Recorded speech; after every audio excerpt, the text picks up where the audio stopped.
Hey everyone, it's Shaq, and today I'm here to talk to you about a Ford Mustang. Now, this is going to be a little model review, and we're going to be talking about the fifth generation Ford Mustang. Now, the Mustang has been around, according to Wikipedia, since 1964 and a half. So, not 1964, apparently. It's been around since 1964 and a half, according to Wikipedia. That was the first generation Mustang. And today in 2016, we are currently at the sixth generation Mustang, which is the new one, started in 2015. However, in this video, we're going to be talking about the fifth generation Mustang, which ran from 2005 to 2009. So this was over, 9 years. And we're just going to talk about, how the car was and if you should buy it and how, my opinion on the car. So let's get started. Now, the Mustang was introduced at the 2004 North American International Auto Show, and it looked great, as you can see in these pictures. I'll show you real quick. The Ford Mustang from 2005 is, in my opinion, one of the best looking Mustangs. It really makes it look, it really brings the styling back to the old Mustang, and just the way the side scoop is, the front lights and everything. I mean, personally, I hated the fourth generation Mustang. I thought it looked like some kind of like Ford Taurus or something with like vents on the side or something. I personally thought it was a piece of shit. It looked like crap too. Even the Fox body Mustangs before that just didn't really appeal to me too much. Especially these fourth generation, I've seen it a lot on the road. You still see them quite often on the road, and personally, they didn't. I really don't like the exterior or the interior on the fourth generation Mustang. As you can see here, this is the exterior right here, and if you think that's okay, you gotta look at the interior. This is the interior on the Mustang right here. As you can see, it looks like a grandma car. Honestly, looks like you're driving some kind of, like I said, Ford Taurus or some other Ford sedan or coupe or something like that. Really was not impressed with the styling. However, the 2005 just changes everything. The fifth generation makes everything a lot better. The styling is perfect. The backlights look great. The rear end, the front of the car also looks great. Also, the interior at that time, Ford was really, all their interiors kind of like airplane style and stuff. However, this interior came out pretty nice, and I love the way the gauges are set and how everything is simple and straightforward. Nothing, not too much bullshit. Pretty simple car. I like it. And for that time frame, for 2005, this was a very nice modern interior, and it's held up pretty well after 10 years. I mean, 11 years. So definitely got to give that to Ford.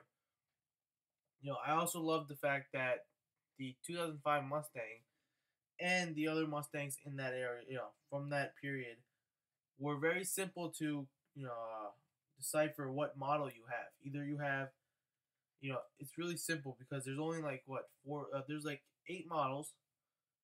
Okay, first you need to choose between coupe and convertible, so you can easily tell off the bat is it a coupe or a convertible. Fine. Then you only left down to 4 models: 4 coupes, 4 convertibles. Then you break it down. Engine size. Is it a V6 or a V8? If it's a V6, you got 2 more options. If it's a V8, you got 2 options. You have the base model, and which they call the deluxe, and then the high model, which is called the premium. Just 2 models. There's only a base, which is called deluxe, and a high model, which is premium. So, what this means, if you're shopping as a aftermarket, you know, in the pre-owned market, you won't have to figure out what trim the car is because it'll be really simple. You easily can break it down. Is it convertible? Is it coupe? All right, next question. Is it V8 or V6? Next question. Does it have any features at all? If it's a yes, then you have the premium. If it's a no, then you have the deluxe. It's really simple to tell. The premium came with the sound system, the leather, all the things, 2005, you didn't have those kind of navigations and things like that. The little things you would find today. Back in 2005, this was great for what it was. And I really appreciate that. And like I said, the interior is great, the exterior is great in my opinion. Let me know what you guys think in the comment section below about the shape of the Mustang. I personally think it really, brings it back. This is the 2005. However, the car did get a refresh in 2011, and that one also looks great in my opinion. I feel like the 2005 one does look a lot older, but this one looks a lot more aggressive, a lot more sportier, a lot more muscular. As the interior also didn't, they went away from that airplane style, which was kind of ridiculous. Many people didn't like it, but it was Ford fashion for that time period. Now this looks great, I think, in my opinion. It looks good. It's hard plastic, but then again, this isn't a Mercedes Benz or BMW that you expect soft touch material everywhere. This is a muscle car, and nobody gives a fuck about the interior. Honestly, it doesn't matter. And the fact that the car is like somewhere near 20 grand back then for a brand new one, you shouldn't expect soft touch material everywhere. It's good for what it is. You have soft touch material like over here where you put your hands, and over here and stuff like that. The seats are leather. What more can you ask? I don't understand why people always criticize for having hard plastic in their cars, because these cars are not as expensive as the BMWs you drive and the Audis you douchebags drive. These cars are cheap. They're affordable. Not that affordable, but they're more easy to obtain, and you never touch the dashboard of your car. I still haven't touched the dashboard of my car, so really, if there's hard plastic there or soft touch material, I could give less of a shit. And especially with Mustangs, you don't care about the interior, you care about the exterior, you care about the engine, you care about things like that. So that's the first thing. Now moving on to the engines. So the fifth generation Mustang came with two engines. Overall, throughout the generation, it actually came with four engines, but I'll help you out with that real quick.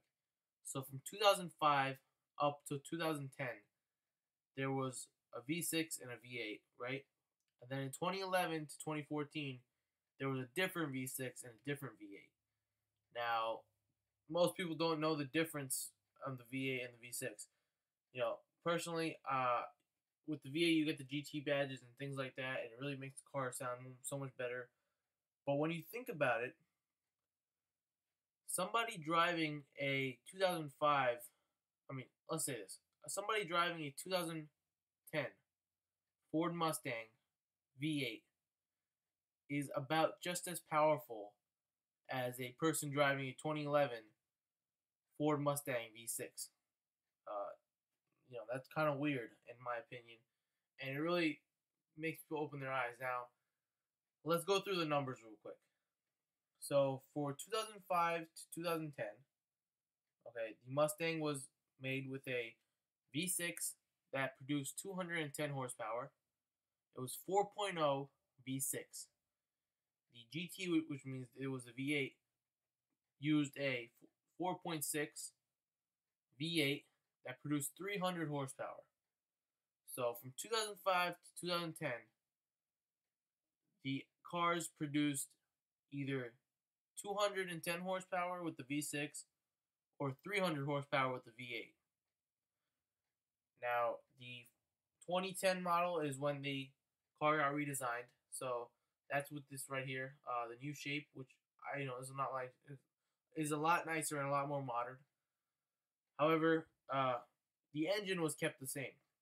Now, after 2010, in 2011, you can read here on Wikipedia, and the engines were revised, as well as transmissions, as well as the power steering, and they included a V6 that produced 305 horsepower. It was a 3.7 liter V6 producing 305 horsepower. And the V8 was a 5.0 V8 that produced 412 horsepower. Now, look at those numbers real quick. What this is saying is the 2011 V6 makes 305 horsepower right here. Okay? And then the 2010 V8 only produced 300 horsepower. That means the 2011 V6 has 5 more horsepower than the 2010 V8. That is something you really need to consider when buying these cars. You always think the price between the V6 and the V8 in the pre-owned market is there's a big difference. People might say, "Oh, I'd rather have a V8," and they end up getting the 2010 model. However, you need to realize getting the 2011 model with the V6 is faster than the other one.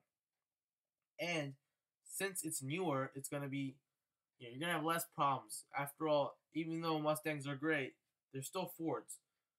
You know, you still have to fix them. They still have breakdown. In my personal opinion, any car that is more than 15 years old will definitely start breaking down on you. Most cars will start breaking down after like 5 to 10 years.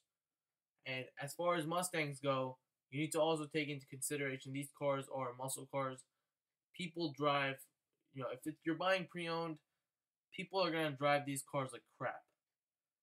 These are muscle cars. They're gonna slam the gas. They're gonna slam the brake. Everything on this car is gonna be taking more, heavy duty work than any other car. So that really does make a difference as far as the life of the car. If you beat a car up over the course of 5 years versus having a car that you have babied for 10 years, there's definitely a difference. And buying used, you have no clue how the previous drivers have driven the car. Obviously, if they've driven it really bad, the car will be fucked up. But you can't really tell. So that's one thing to consider, when buying the cars. As far as the V6 from 2005 to 2010, it only produced 210 horsepower. And it was a 4.0 V6. That is a horrible engine. You need to realize that. That was a really old and shitty engine they just threw in the car just to make time fly. For example, here I have the 2005 Honda Accord V6. It makes 240 horsepower, and it's a 3.0. You understand that? If I go look at the 2001 Honda Accord V6, it makes 200 horsepower. That's a 3.0 still. That's going to affect your gas. The liters of the engine is definitely going to affect your gas big time. If you look at it, this one right here, I'll highlight it for you guys real quick. 4.0 V6 that made 210 horsepower. That's it. 4.0. That means you're wasting a lot of gas. The Honda Accord, on the other hand, same year, so the technology hasn't changed at all, is making 240 horsepower, so 30 more horsepower with a smaller engine. That is something that, you can see that clearly that the Honda engine is a lot better, and Ford just threw some crap in it for the faggots who they, in their opinion, they're probably thinking like, oh, nobody's going to buy the V6 anyway. So they just threw an old shitty engine in it that was really not good. As far as the GT, it made 300 horsepower, which for that time frame, for that era, 2005, that was an alright amount of horsepower for a V8. As you can see, and after 2011, the V8 started making 412 horsepower. So that's a whole 112 horsepower more than the previous generation by only adding 0.4 liters to the engine. So really, the Coyote engine is a lot better. All in all, the car looks great, but my model review will be to do not get the 2005, 2010 V8 over the 2011 to 2014 V6. Because a lot of people don't understand that the other one is faster, has more power, and overall is a lot better. It might not have just as good of a sound, but the car is mechanically a lot better built. Clearly, Ford started caring after 2011, after 2010 pretty much. I feel like in 2010 they just changed their design because they needed, the sales were probably going down or something like that. But in 2011 they changed the engines as well. So that changes a lot of things. Let me know what you guys think. Let me know what you guys think about the design. Follow me on Twitter at Shaq's Tweets. Follow me on Instagram at Shaq's Insta. And subscribe for more videos. And last but not least, if you're shopping for a Mustang, definitely consider the V6 over the V8. if you're buying the 2011 and up model. And enjoy your Mustang and enjoy your current car. And have a great day.